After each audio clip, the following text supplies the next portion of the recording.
the NDIS reforms now. I was a bit disappointed, I must admit. I thought they were going to tell us what they were taking out of the scheme today. Instead, the PM said, listen to Bill Shorten here. We've got a legislative plan.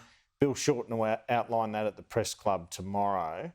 What's your expectation and what's your reaction to the deal with the state? There was a couple of extraordinary things. There are hundreds of thousands of Australians and their families on NDIS plans who were waiting for some clarity today because they're very nervous, particularly nervous about what the government's been saying. We saw no answers, just a placeholder, kicked into the long grass. Sure, we'll see the outcome of the review tomorrow as far as the review and its recommendations. Not a government response to it, I understand. But we have no clarity on any of the central questions here. Indeed, Anthony Albanese, in a confusing way, said, well, no one is going to miss out here, and at the same time talks about foundational supports, which is really code for moving people off the scheme into other settings, including education settings like schools. You would approve of that, though, wouldn't you? Cutting its costs. Well, there's a couple of things. The other big clangor from the Prime Minister today was him saying, well, everybody agrees that the scheme's not sustainable. And so the question is, why on earth did he send Bill Shorten out before the last election to say the scheme is sustainable, and coalition ministers who are saying it's not sustainable shouldn't be doing so because it is sustainable? So they said before the election, the NDIS is sustainable, and it's those nasty Liberals talking about sustainability. And then the minute they get into government, all we hear about is sustainability, capped off with today the Prime Minister saying, oh, well, it's unquestionable that the scheme's not sustainable. So, look, we'll look at what they propose, but if what I suspect is being signalled today, that children with autism spectrum disorder, developmental delay, are going to be either moved off the scheme or denied access to the scheme, we will look at that with a very critical eye, because they are tens of thousands of children who are relying on the therapies and supports that they get through the scheme.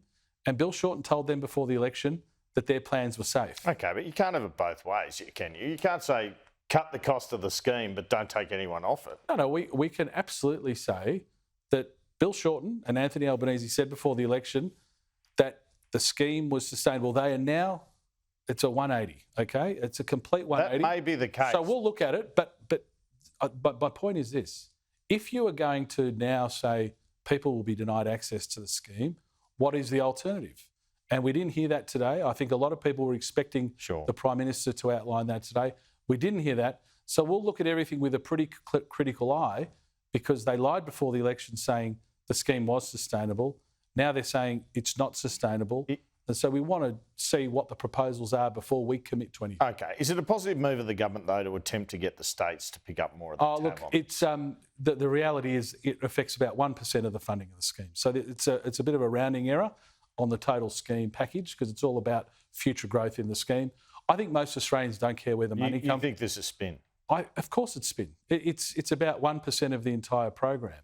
But most Australians, let's get back to who we're here to represent. Most Australians couldn't care less where the dollar's coming from, a state or federal government. They want to know that they can get the support they need.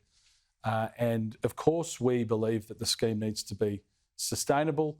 We've seen nothing from Bill Shorten and the Labor Party in 18 months. I mean, the one thing he's done as minister, after years of talking about it, is he's commissioned a review, and we've seen nothing else. Every question we've put to him is, the answer's been, we'll wait for the review, we'll wait for the review. So let's see what they say tomorrow. But you can't go to an election saying the scheme's sustainable and no one's plan will go backwards, and then all of a sudden come out tomorrow and maybe do something different. So we'll watch it with a close eye. All right. The government's also just finally introduced this Help to Buy legislation. Supposed to start on the 1st of January this year.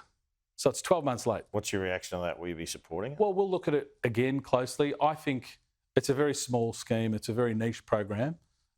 This is not particularly novel. Shared equity schemes exist throughout the country. Very few people qualify. Very few people are interested in co-owning a home with a government. But we'll look at it closely. It's gone off to a committee now where it will be scrutinised. We'll have a look at it and we'll make a decision when the final bill comes before us, because there's still, again, a lot of detail that's uncertain here, including, which was not said before the election, that every state now is going to be required to legislate in their own jurisdiction to make this thing work, which is certainly not something that was promised before the election. So clearly the federal government is pushing this onto the states, which we want to get to the bottom of before we commit one way or the other. Shadow Minister for the NDIS and Housing. Probably be hearing from you a bit more in the next few days. Michael Sukkar, thanks for your time. Thanks, Andrew.